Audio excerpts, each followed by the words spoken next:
नमस्कार दोस्तों, ज्ञान की धारा में आपका स्वागत है। आज की हमारी पुरानी कथा का शीर्षक रहेगा सबरी की भक्ति सार्थक हुई। देखिए दोस्तों, महर्षि मातंग जिस आश्रम में रहते थे, स्नान करने का सरोवर वहां से दूर था। उन्हें प्रातःकाल अंधेरे में ही जाना पड़ता था। प्रकाश का कोई प्रबंध था नहीं। उस पर भी मार्ग के दोनों ओर कंटीली झाड़ियां खड़ी थी। रास्ते में दिन रात कांटे बिखरे रहते थे और उपान्ह विहीन मातंग तथा उनके शिष्य उधर से निकलते तो सैकड़ों की संख्या में कांटे उनके पैरों में चुभ जाते। इससे उन्हें प्रायः सदैव असह्य कष्ट बना रहता। आश्रम के पास ही भीलनी सबरी निवास करती थी। उसने यह बात सुनी तो बहुत दुखी हुई और उसने सोचा, लोक कल्याण के लिए अपने जीवन की सारी सुख सुविधाएं छोड़ देने वाले ऋषि की क्या मैं इतनी भी सहायता नहीं कर सकती। यह विचार कर उसने अपना नियम बना लिया। प्रतिदिन दोनों समय जाति और महर्षि मातंग तथा विद्यार्थियों के उस रास्ते से गुजरने से पहले ही रास्ते को बुहार कर साफ कर आती। महर्षि मातंग सबरी की इस सेवा से बहुत प्रसन्न हुए। उन्होंने एक दिन सबरी को अपने पास बुलाया और कहा, सबरी, तुम हम सबकी सेवा सहायता करती हो, इसलिए आज से तुम्हारे भरण पोषण की व्यवस्था यही रहा करेगी। धन्यवाद। सबरी ने ऋषि का आभार व्यक्त करते हुए कहा, भगवान, आपने अपना सारा जीवन ही लोक कल्याण के लिए उत्सर्ग कर दिया है।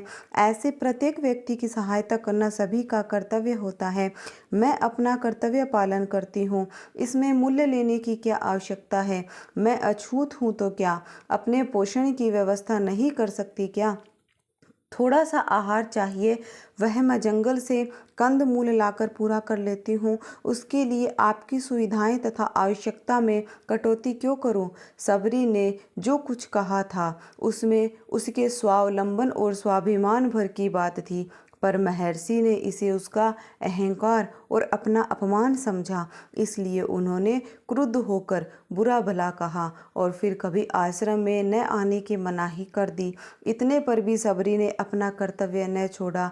वह पहले की तरह ही मार्ग में बुहारी लगाने और कांटे बीनकर फेंकने का काम उसी लगन और भावना के साथ करती रही। लोगों ने कहा भी, सबरी, तुझे तो महर्षि मातंग ने श्राप दे दिया है, फिर तू उन्हीं की सेवा कर रही है। भावनाओं में डूबी सबरी ने कहा, महर्षि नाराज हो जाएं तो क्या मैं भी नाराज हो जाऊं? उन्होंने अपना सब कुछ संसार की भलाई के लिए उत्सर्ग कर दिया है, इसलिए मेरा भी यह कर्तव्य है कि मैं उनकी नाराजगी की उपेक्षा करूं और अपने कर्तव्य पालन पर अडिग बनी रहूं। एक दिन भगवान राम स्वयं उनकी झोंपड़ी में आए और मांगकर उसके हाथ से बेर खाए। सबरी ने पूछा, भगवान, आपको तो ऋषियों के आश्रम या राजाओं के महलों में जाना चाहिए था। वे तो आपका अहर्निशि नाम लेते और गुणगान करते रहते हैं। मुझ दीन के द्वार आने की क्या आवश्यकता पड़ गई? आंखों में आंसू भरे राम ने कहा, सबरी, तू नहीं जानती, मुझे नाम लेने वाले से अधिक प्यारा वह होता है जो मेरा काम करता है। वह भक्त ही मुझे स्मरण न करे तो क्या, मैं तो उसके दर्शन के लिए स्वयं ही पहुँचता हूँ। दोस्तों, यह थी हमारे आज की पौराणिक कथा सबरी की भक्ति।